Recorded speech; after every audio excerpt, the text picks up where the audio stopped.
Mi nombre es Rodrigo Vélez, soy arquitecto y vengo a adentrarlos a ustedes en el corazón de una institución prestadora de servicios de salud para explicarles de una manera muy gráfica cuáles son esas condiciones mínimas que debe tener una institución prestadora de servicios de salud para garantizar el cumplimiento de las condiciones de habilitación. Les doy una calurosa bienvenida y vamos a ingresar a esta institución desde el principio del servicio de urgencias.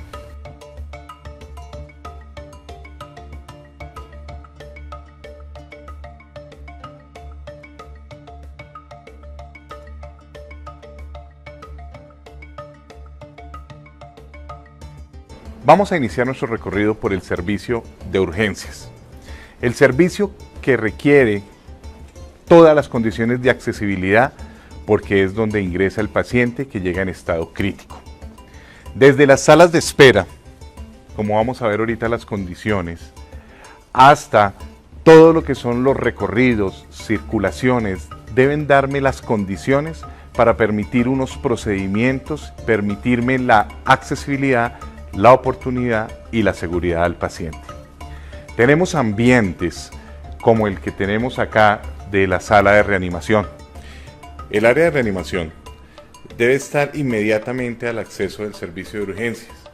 Es el ambiente que debe garantizarle la accesibilidad y la oportunidad al procedimiento de reanimación del paciente. Básico, la accesibilidad. Alrededor de la camilla debo permitir la cantidad de equipos y de personal requerido para el procedimiento. Cuenta con una estación de trabajo con poceta para lavado y desinfección del material. Cuenta con tomas eléctricas conectadas a la red de emergencia de la institución. Cuenta con oxígeno y cuenta con un lavamanos para garantizar todo el proceso de saneamiento básico previo al proceso de reanimación del paciente. El área mínima que se requiere para reanimación es de 12 metros cuadrados por camilla de reanimación. Debe contar con iluminación y ventilación natural y o artificial. Y sus acabados deben permitir los procesos de lavado y desinfección profundo en todos sus elementos, en pisos, paredes y techos. Estos deben ser lisos, lavables e impermeables. El acceso al área de reanimación debe garantizarme la entrada de un paciente en estado normal o de una camilla en estado normal o en estado de emergencia. Mínimo debe ser de 1,40 en caso de que tenga puertas. Para poder garantizar todo el equipo y el personal requerido para el procedimiento de reanimación. Tenemos elementos de apoyo como las estaciones de trabajo con pocetas, los lavamanos para garantizar todo ese proceso de bioseguridad que se requiere de acuerdo a los protocolos asistenciales. Las condiciones de los acabados de estas zonas de procedimiento, al igual que todas las zonas de procedimiento que vamos a ver a lo largo de la institución, deben contar con pisos, paredes y techos que me permitan procesos de lavado y desinfección. Deben ser lisos, lavables e impermeables. Elementos fundamentales como la estación de enfermería, la cual debe contar con sus ambientes de apoyo, trabajo limpio, trabajo sucio, depósito de medicamentos, depósito de equipos, me deben servir para garantizar el funcionamiento de un servicio como el de urgencias. Tenemos ambientes de procedimientos, como en este caso, en los cuales también la accesibilidad es fundamental para poder disponer de la cantidad de equipos y de elementos que se requieren para el procedimiento asistencial. Una vez el paciente ha pasado por su área de reanimación, por su área de procedimientos, pasa a lo que llamamos la observación. Y la observación son los sitios en los cuales se va a hacer el monitoreo y control del paciente para determinar a qué ambiente, a qué servicio se le remite. Las áreas de procedimientos en urgencias deben ser áreas muy flexibles. Debo tenerlos discriminados por sexo, me explico, deben tener discriminados pacientes hombres, pacientes mujeres y por edad pacientes pediátricos. Observación hombres, observación mujeres y observación pediátricos. Estas áreas de observación deben garantizarme por lo menos 6 metros cuadrados por cada una de las camillas de observación, disponibilidad de oxígeno y tomas eléctricas conectadas al sistema de emergencia. Aquí todos los elementos eléctricos deben garantizarme la totalidad del cumplimiento de la normativa eléctrica establecida en el Reglamento Técnico de Instalaciones Eléctricas. Las salas de espera, estas deben garantizar poder albergar en su área la cantidad de pacientes y de acompañantes requeridos dentro de cada uno de los servicios que vamos a identificar en este recorrido. Estas salas de espera deben contar también con unidades sanitarias discriminadas por sexo y también poder dar cumplimiento a la Ley 361 de Integración Social a las personas con discapacidad, la cual me exige por lo menos una unidad sanitaria para personas con discapacidad o con movilidad reducida. Las estaciones de enfermería en cada uno de los servicios deben poder brindar los elementos necesarios para el control por parte del cuerpo asistencial de todo el servicio. Cuando nosotros hablamos en la norma de estación de enfermería, debe contar con sus ambientes de apoyo. Trabajo limpio es un ambiente que permite desarrollar allí todos los procesos limpios requeridos para el área de enfermería. Trabajo sucio, depósito de medicamentos, depósito de equipos, depósito de ropa limpia. Esos son las áreas básicas, los ambientes básicos de una estación de enfermería. El lavado de pacientes es un ambiente requerido que debe estar inmediatamente en el acceso del servicio de urgencias. Permite el ingreso y el proceso de lavado previo a la consulta que se le vaya a hacer al paciente. Es básicamente un baño gigante en el cual el paciente entra en estado normal o en estado de emergencia y tiene los elementos requeridos para poder hacer un lavado general del paciente para limpiarlo previo al proceso de auscultación. El área mínima, no existe un área mínima normada, pero debe garantizarme que pase un paciente en estado normal o en estado de emergencia. También las puertas deben tener un ancho mínimo de 1,40 y preferiblemente tiene que tener accesibilidad desde el exterior, iluminación y ventilación natural y o artificial.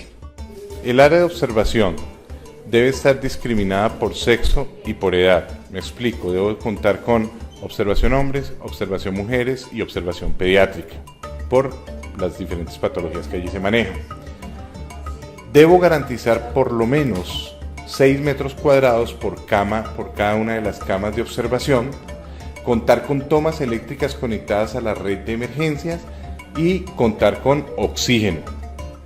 A su vez, debo garantizar elementos que me permitan la privacidad entre paciente y paciente. En este caso es una división móvil o cortina que debe estar construida en materiales o fabricada, en materiales lisos, lavables e impermeables. Lo mismo, pisos, paredes y techos de esta área de observación deben ser en materiales y acabados lisos, lavables e impermeables. Debo contar también en el área de observación con iluminación y ventilación natural y o artificial. En el consultorio de consulta externa, en general, todos los consultorios, bien sea para instituciones prestadoras de servicios de salud o para prestadores independientes, deben cumplir las mismas condiciones. Cuenta con un área para entrevista, que es donde está el escritorio con 2 sillas de interlocución, y el área de examen, que es donde está la camilla donde se hace todo el proceso de auscultación del paciente. ¿Qué más debe tener el consultorio? Debe tener un área mínima de 10 metros cuadrados con un lado mínimo de 2,50, entonces el otro lado mínimo debe ser de 4 metros. Contar con un lavamanos. Esas son las condiciones básicas del consultorio. Ahora, los consultorios que por el tipo de examen, bien sea el de ginecología o el de urología, así lo requieran, deben contar con unidad sanitaria, sanitario y lavamanos. El único consultorio que por resolución 4445 debe contar con unidad sanitaria obligatoriamente es el consultorio de urgencias. Esos consultorios sí deben contar con área de entrevista, área de examen y unidad sanitaria, sanitario y lavamanos. Ahora, si tiene unidad sanitaria adosada o incorporada al consultorio, no es obligatorio el lavamanos adicional. Esa fue una exclusión que se le hizo desde el ministerio. Con relación al servicio de consulta externa, también tenemos unos ambientes en los cuales se hacen procedimientos derivados de la consulta. Si bien estos ambientes pueden estar incorporados al consultorio como el área de examen con todas las condiciones, generalmente se establecen unos ambientes específicos para estos procedimientos. El área mínima por camilla para estos procedimientos es de 8 metros cuadrados. Los pisos, paredes y techos de estas áreas de procedimientos deben contar con condiciones de acabados que permitan procesos de lavado y desinfección profundo. A su vez deben contar o disponer de una estación de trabajo con poceta para lavado de material y un lavamanos para los procedimientos que se van a realizar allí. Dentro del servicio de hospitalización, los cuartos de hospitalización tienen las siguientes condiciones. Debe tener mínimo 16 metros cuadrados por cama, debe contar con baño que incluye unidad sanitaria, sanitario, lavamanos y ducha, debe contar con un acceso de mínimo 1 metro para las camas. Las puertas de los baños deben tener mínimo 80 centímetros de tal manera que pase fácilmente una silla de ruedas o una silla pato. Debemos garantizar condiciones de accesibilidad en los baños, no deben haber barreras arquitectónicas, debo contar con guardarropas. Ahora, si tenemos habitaciones comunes, esta habitación no puede ser de más de 4 camas por habitación para hospitalización adultos y de 6 camas para hospitalización pediátrica. Debo contar también con disponibilidad de oxígeno y llamado de enfermeras tanto desde la cama como desde la unidad sanitaria que me genere por lo menos una señal audible y visible en la estación de enfermería. El consultorio de odontología tiene unas condiciones similares al consultorio de medicina general que veíamos anteriormente. Debe contar con un área para entrevista y un área para el procedimiento odontológico.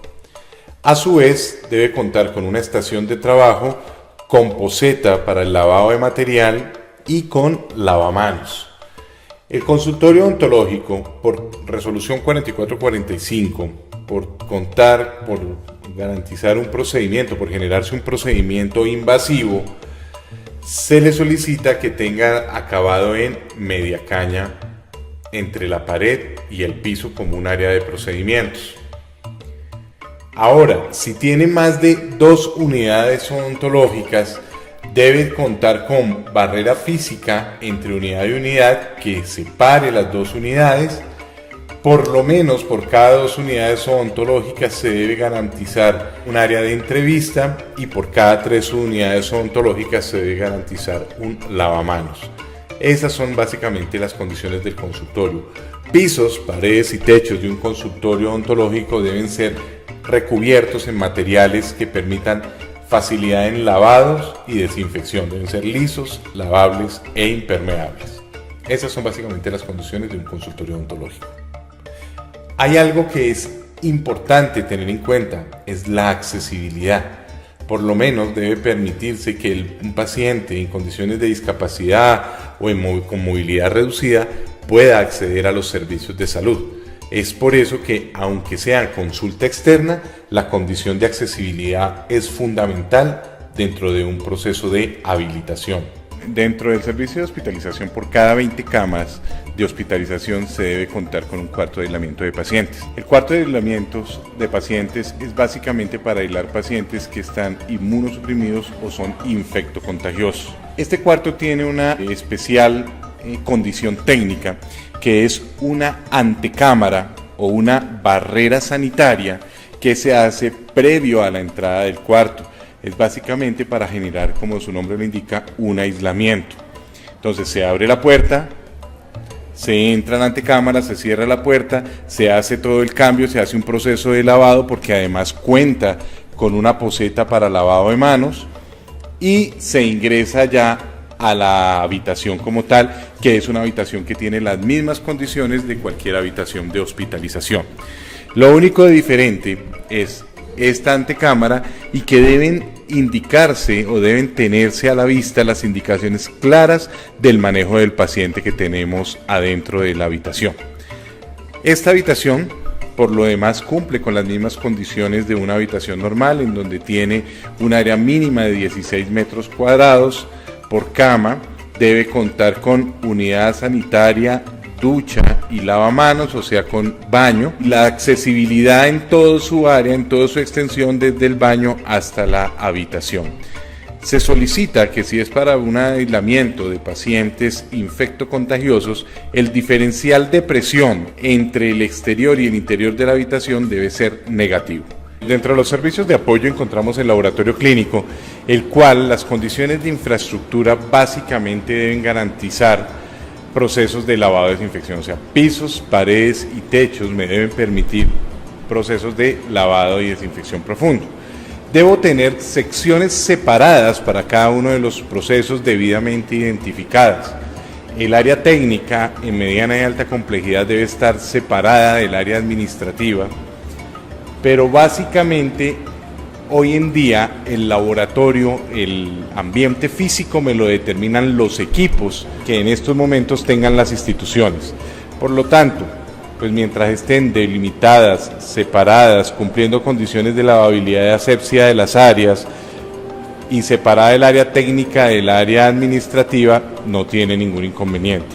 ¿Qué más debe contar? Debe contar con vestieres para el personal, unidades sanitarias para el personal, debe contar con una ducha manual o lavaojos por si hay algún caso de que a alguno de los funcionarios le salte algún tipo de elemento a la cara, rápidamente él pueda lavarse. Este lavaojos debe estar ubicado en la zona de procesamiento o en el área técnica. También tenemos que tener en cuenta que en el laboratorio, por los procesos que allí se realizan, el área de microbiología es la única área que debe ser totalmente independiente, exclusiva, delimitada, de circulación restringida. Tanto los pisos, paredes y techos del laboratorio deben estar construidos en materiales lisos, lavables e impermeables. A su vez, los otros laboratorios como el de histotecnología, el de citopatología, las condiciones de infraestructura son totalmente similares a las del laboratorio clínico. Lo mismo la del banco de sangre. El banco de sangre no lo verificamos por habilitación, el banco de sangre se verifica por el INVIMA. El servicio de imagenología, básicamente lo que nosotros vamos a solicitarle al prestador es la licencia. Si él cuenta con la licencia expedida por la entidad territorial, pues cumple las condiciones de habilitación. Ahora, sin embargo, no obstante lo anterior, es importante que verifiquemos las condiciones de accesibilidad, de orden, de aseo, de limpieza que deben tener estas áreas. Es importante acotar que dentro de estos servicios de imagenología de apoyo, en los que cuenten con medicina nuclear, la licencia la expide no la Dirección Territorial de Salud, sino el Ministerio de Minas y Energía. Si cuenta con la licencia establecida por el Ministerio de Minas y Energía, el ambiente cumple con las condiciones de habilitación.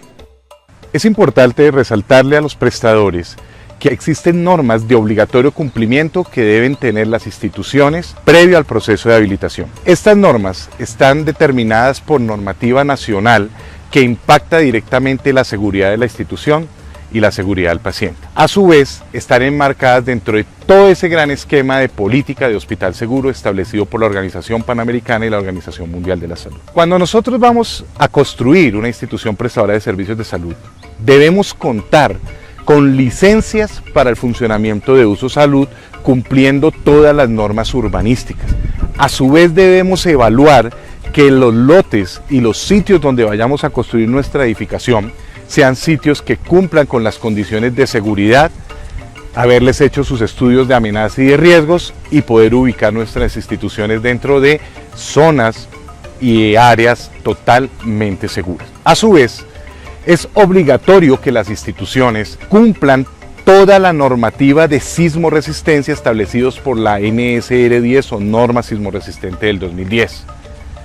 Desde esa perspectiva, sin ser un proceso que un habilitador pueda verificar en su momento por las competencias, sí la institución debe cumplir todo el tema de infraestructura y todo el tema de sismo resistencia, basados en la política de Hospital Seguro. Hay un tema que genera el mayor riesgo desde la perspectiva de riesgo al paciente, que es todo el tema eléctrico. Hay una normativa nacional establecida por el Reglamento Técnico de Instalaciones Eléctricas o el famoso RETIE, que es de obligatorio cumplimiento y el cual me determina que toda institución prestadora de servicios de salud debe garantizar el cumplimiento de la norma técnica eléctrica del Código Eléctrico Colombiano. También se deben implementar todo el tema de planes de emergencias y desastres, todo el tema de señalización de la institución, todos los temas que de alguna u otra forma, sin ser elementos que impacten directamente en la habilitación del prestador, sí son de obligatorio cumplimiento e impactan directamente con la seguridad del paciente. Es por esto que cuando vamos a hablar nosotros de un proceso de verificación, previo a iniciar toda la evaluación de la parte asistencial, debemos documentar al verificador con los elementos, con las pruebas requeridas por las licencias ambientales, licencias de construcción, estudios, y garantizar que esos se hicieron en su momento de acuerdo a la normativa nacional.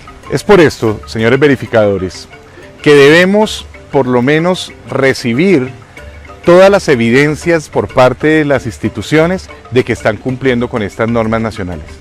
Lógicamente, desde la perspectiva de habilitación, no nos va a generar el cierre o el incumplimiento, pero sí debemos dejar consignado si la institución ha efectuado o no ha efectuado el cumplimiento de esta normativa adicional de obligatorio cumplimiento para las instituciones de salud a nivel nacional.